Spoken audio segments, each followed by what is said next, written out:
Hello. So, as you guys know, today is my first day for our podcast, and I have a guest with me named Kevin Leonce. Kevin, introduce yourself, please. Hello, everybody. I'm Kevin Leonce. I am from Trinidad and Tobago, and I am a real estate syndicator and I'm an accountant by profession. And most of what I look for and do relates to apartments, RV park, and financial analysis with respect to those properties as well. I am involved in a couple of deals in different states in the US, as well as I typically look for 80 to 120 units within that size range and 1985 and newer that vintage. So yeah, that's a little bit about what I do. So, I'm curious, why did you decide to start your own business instead of working as an accountant? So that came at a point in time when I was in the corporate world. And for me, there was a bit of uncertainty and a lack of clarity as to the purpose behind doing this. It just really was not making sense to me. I didn't know, like, getting up, going to work, going back home, just to repeat that cycle over and over again was getting me to a point that I wanted in my life. So I realized that there had to be something more, something that's more engaging, more exciting, more purposeful for me because everyone is different. And because of that, I started looking and trying to find alternatives or some solution rather as to this uncertainty that I had. So I switched jobs and I realized that that was just a lateral movement, that didn't really change things. So because of that change in job, though, I met someone who introduced me to different books and I started reading those books and I started getting more clarity. And I was like, oh, maybe I need to go this route. So that's when I looked to getting into doing my own business and doing my own thing. I mean, it was always in the back of my mind, but that was the kick that I needed to kind of get it started. So, what advice would you give to a person like who's trying to start their own business now? Well, it depends. It depends on a lot of things. It depends on your resources, from your knowledge to your finances to the people around you. It depends on those things particularly because one, I'm not saying that a job is not something that you should do or it's bad or anything like that because a job does provide you with learning capabilities. You get exposure to how people do things on a greater scale and you can learn from that. So getting into a job to learn those skills is something that will be beneficial for you if you want to start your own business. That's one. Two, if it is you uh just a timid person, then maybe getting into a business may not be for you. If you're risk averse, if you are not really someone who is going to get it for themselves, you're very laid back, then maybe that's not for you. So it really depends on the individual. So, you have So to be determined for it, like you have a need for it, basically. yeah, because they say necessity is the mother of invention. So some people, when their back's against the wall, they will automatically figure out ways of getting things done. And as a result, a business may come out of that. Or, they may be someone who just prefers to do things their own way, and they may veer into a different avenue that the regular person wouldn't. So, it is different things for different folks. So, you said earlier, like a person who's trying to start their own business shouldn't be that risk averse and shouldn't like be timid. How do you deal with like fear and doubt, like in yourself? Within myself, that's a good question. So that's something that will always be there. fear and doubt will always be there. But one of the things that you have to understand is that knowledge is something that reduces fear, it reduces risk. And the more you could understand about a particular venture that you're going into or a particular discipline that you're in, is the less risk you're going to have once you get into it. So, reading, learning, and building skills around what you're doing helps you to reduce that risk. So, anytime you have that feeling of fear or doubt, it means that there's something that I need to learn, or there's something that I am doing wrong that I need to fix, or there are things that you don't know. So getting help, talking to people, these different things help you kind of reduce that fear, that doubt, and that risk when it is you trying to get into something new. So knowledge So, is for the answer. example, in real estate, you should do due diligence about your partners and the person you're doing the deal with. Basically, that, if it's in real estate. Yeah, that's one part of it. More so, you have to do due diligence on the deal itself, the market. There's a lot because one aspect will be the people, as you just mentioned, the deal, the market. You have to understand all these things because going into it, you may have great people that you're working with, but then the market that you're in, you may not have all the knowledge that you need about that specific market and end up in a market that is just in a bad economic state right now. And your property doesn't do well. And because your property is not doing well and a lack of experience that you and your partners have, even though you all are great together, you just couldn't figure it out. So there's a lot of moving factors, a lot of gears to turn. So you need to know a lot about a lot. And I'm not saying that you specifically need to know this, but you need to have people who know this. So your partner may be the one who has expertise in the market, for example. You have another partner who may be an expert in analyzing deals. You may be an expert in dealing with people and human relations, that type of thing. So the synergistic effect of you all coming together is where you tend to benefit. And that's what a good partnership is really all about. So, I said if you have a W-2 job, you have a routine, a set routine, 9 to 5, or if you're doing part-time, a different routine. As a business owner, how do you like manage your time in like with the business and your free time? How do you do that? Well, I'm not sure that free time thing really comes into play in Okay. business because you you tend to go where you need it a lot. So where you're needed is where you go. How much time you spend there is going to be 10 minutes, 5 days, 5 months, all day. It varies. So you need to go where you're needed. And I wouldn't say that managing time is a thing. Okay. I mean, people talk about work-life balance and all this sort of thing, but to me, there never will be balance. You will always be out of balance. It's either you go one way or you go the next. You're gonna have to spend like 75% of your time one way and 25 another, and then sometimes it may flip. You may spend 75 another way and 25 the last way. So, it varies. It's not something that you could measure just strictly by, so much time here, so much time there, so much time there. It Okay. definitely is where it's needed. So, as a business owner, like if you're thinking about opening a business, do you think you have to be creative, like having a niche in your business, or no? I mean, that could help. That could definitely help.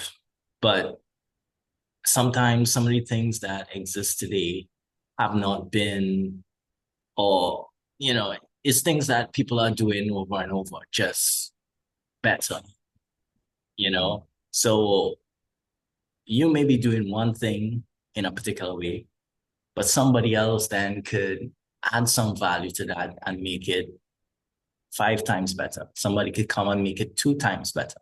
So it's not a matter of just having a niche, it's a matter of recognizing where you can add value because value is the main thing in each different scenario. So we could be doing the same thing and in more or less similar in a similar way, but me adding value where it's needed will make my experience different from yours, So the attention may be greater for me just because of that value that I'm adding versus how you approach it.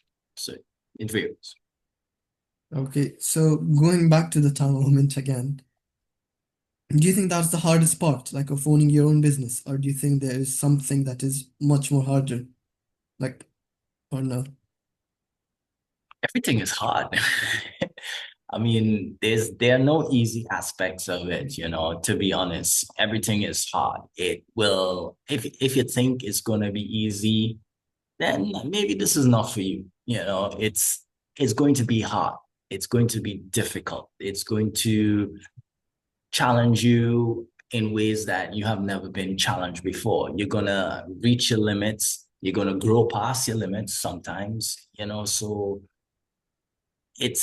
it's not easy, but you have to choose the hard you want to do, whether Yes.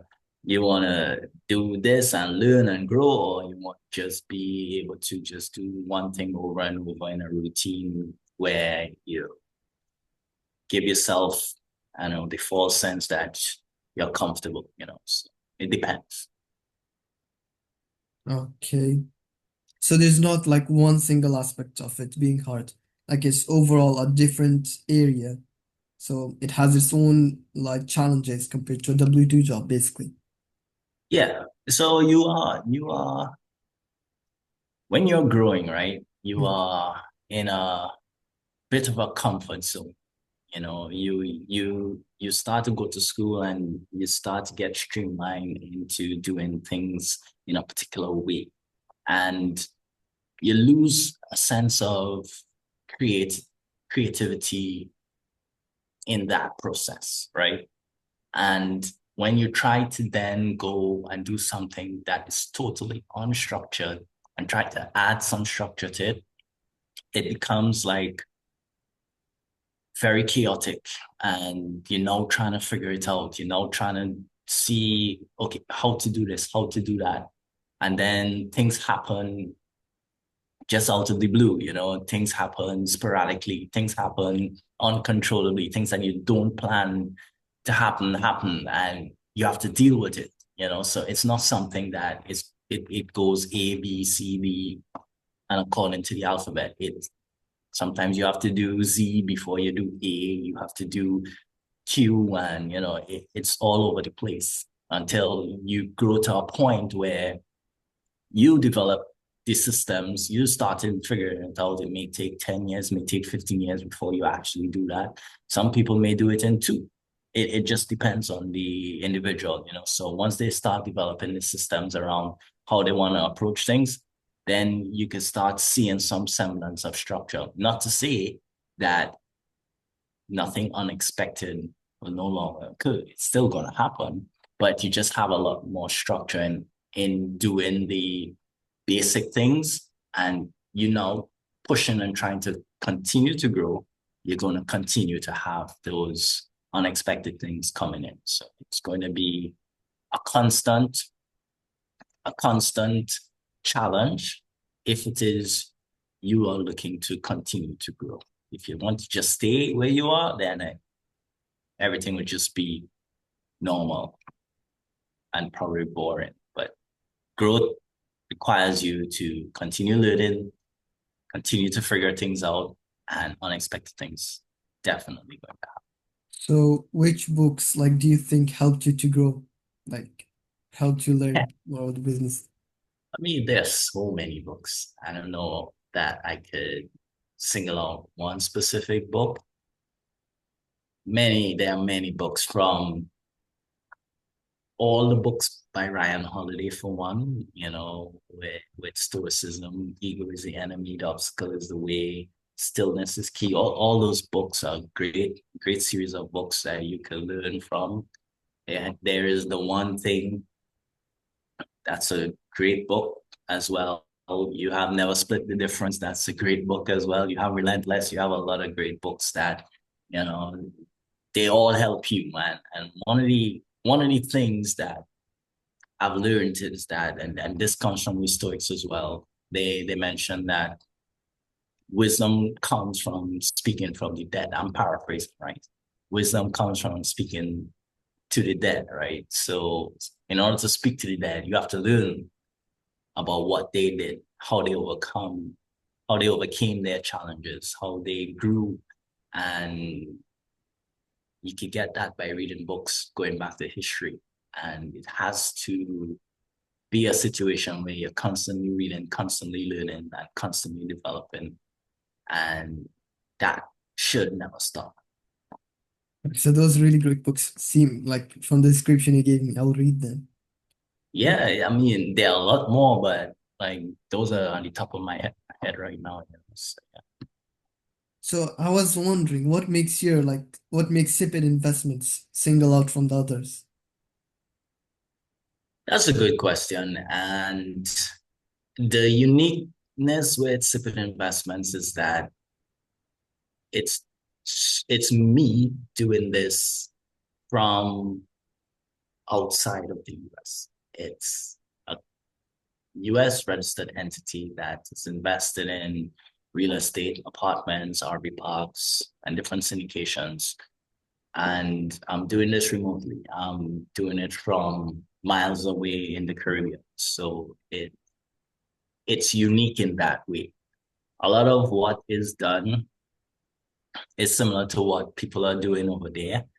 And the other unique capability that I believe it has is the fact that my background as an accountant brings a different level of financial analysis and a different perspective of financial analysis to most of the deals, whereby I tend to minimize some of the risks that other people typically won't see. Because a lot of these people that are analyzing the deals, they are just people that do this or study this over a weekend or a 1 month period or something like that in terms of the financial analysis, the numbers aspect of things. Whereas I would have done this, I would have studied this, I would spent years working over 2 decades doing this, So that experience brings a different level, a different viewpoint to a lot of these deals and the analysis of them. So from that perspective, I think it's unique as well. So what's your vision like for Sipid Investments? Do you have a vision for it or no? Yeah, I do have a vision. Do I want to tell you that vision right now? Put it out there. I'm not sure. But my vision, I'll give you a little. Okay, that's good. Yeah, that's really good. I, I'll I'll give I'll I'll write give that you down. a piece of it. I'll give you a Yes. piece of it. My vision incorporates owning a certain number of units and having a certain net asset value with those units. That's one aspect of it. And then the second aspect of it is to create an affordable housing avenue for people. And okay, let me start. One of the things that you don't realize in this world is that we're moving away from what was normal, where people would typically get jobs, make money, and that is slowly going away with the implementation of AI and different technologies where they may have a loss of job with most of these routine tasks, right? So the question then comes about where are people going to get money from? Where are people going to get money to go about living, eating, and doing the basic necessities? And one of the basic necessities is housing. So I am trying to also, in addition to my personal goals, be other part of it is to bring an affordable housing Oh, community to different areas. And this is the start. I have other ideas with different places, but that's the start. That's just a little snippet of where my vision is. so that's a really impressive vision. Do you Yeah. think like a business owner, like a person who's trying to start a business, they should have a vision? Maybe not as grand as yours, but like a vision, Yeah, absolutely. You should always have a vision because a vision, look at it this way. If you don't have a vision, then you don't know where you're going, right? You could just aimlessly go all over the place if you don't know where you're going. So having a vision provides some sort of direction. So if you go off course, you could, okay, you get into your mind and realize, okay, well, that's my vision. So I need to change this a little bit to come back on that path that will take me there. So a vision provides some direction. It helps you clarify what you're presently doing so that you know that it is taking you towards that vision. So vision is necessary and it may not always be achievable in your present state, but by going after it, it helps you grow into that person to really achieve that vision that you want. okay. So I I'm not sure if you would be comfortable answering it, but do you think social media plays a role in your business or no? Yeah, social media does play a role. Social media plays a role with respect to one getting myself out there. I mean, just this podcast is one, so it does help because you get recognition, you create advertising for yourself. People get to know about you, who you are, what you stand for, and that provides some integrity for yourself as well. And people feel a little more comfortable getting to know who you are by conversations with other people, right? So it definitely plays a part. It is significant. So I will never discount it. My challenge is trying to be consistent with it. That's my challenge, but we'll figure that out. Okay. So next question is a bit personal, so I won't mind if you can't answer it. But how do you stay motivated, like inspired in your business, like when you're feeling low, But that kind of comes back to what we spoke about earlier, right? the vision? Yeah, one is the vision. The other thing is the fact that sometimes you are in a place where you have no other choice, you Yes. know. So you're gonna have to suck it up and just do it. I mean, if you don't, what's the alternative? You're gonna be in another hard place, another difficult place. And which difficult do you want to do? Just like we spoke about before. So that keeps me going. That keeps me focused. You have your vision, your ultimate goal as to what you want to achieve. Day in, day out, you go, you learn. Because one of the things that when I started created a problem for me is I started looking at where I want to be, which is my vision, and realizing how far off I am. But at the same time, I negated the fact of where I started from and where I am now. I think that alone provides more motivation than anything else. Just looking back at where you started and seeing where you are rather than looking at where you are and seeing where you want to go. I think that gives me a lot of solace and realization that okay, I am growing. I did achieve something. I am on the right path and I am going to get there. It's just not when I want it to happen, but I am going to get there. So I'm seeing that growth, I'm seeing that progress, and I just continue doing that. And that also helps me. stay Okay. motivated. So Fine. yeah. And so you have like a set vision, set goals, and as like a investing company, basically, do you, like what's the best type of partner you would like to have, like alongside you? Like describe their personality. Oh, um, that's a tough one because I mean personality. I need a partner who's probably the opposite of me. So in terms of someone who is outgoing, someone who is willing to step out into the limelight. Yeah, I don't want to be in the limelight. I want to be in the background doing things. You could go out in front in the spotlight and take all the accolades. Yeah, you could do that. I prefer to be in the back. So maybe someone who's outgoing, that's one. Someone who, as a result of being outgoing, has a lot of connections with different resources that will filter into the business.